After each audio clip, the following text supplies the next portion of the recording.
Hello, everybody, and welcome to our fourth week of remote learning. I'm sure some of you are getting a little frustrated with the process, and I totally get that. And please just know that I'm on your side here. If you have any questions, please feel free to ask them. But let's go over what we're doing this week. So, on Monday, you have no school, which is awesome, and you probably already knew that because you're probably not even watching this until Tuesday. But if you'd like, I have provided some information about what Labor Day is and why it's important in one way or another and why we need to keep, the labor movement alive.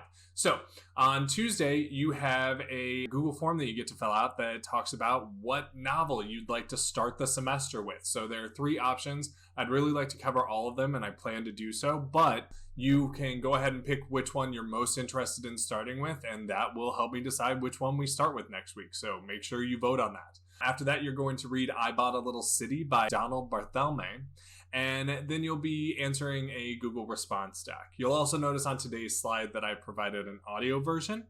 And if you look over here, I've also provided another book recommendation. So this week we're going to have Brown Girl Dreaming by Jacqueline Woodson. And again, I provided the PDF of the book and the audiobook chapters. They're a little messy, but if you look at the PDF and then look at the audiobook chapters, they'll totally make sense. So don't worry. Now, on Wednesday, we have another TED Talk. So on this slide, I have given you the instructions on how to fill out the TED Talk response sheet that goes along with it, but this one's going to be about redlining. If you're not familiar with the concept, that's totally fine. He defines it in the video, so he'll walk you through that.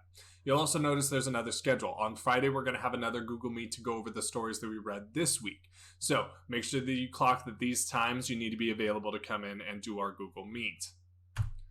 On Thursday, we're going to read Previous Condition by James Baldwin. Now, James Baldwin wrote several stories. He was a very prominent writer about race and equity. So, if you'd like a little bit more information about his stances on those, you can watch the video that I posted to the bottom right.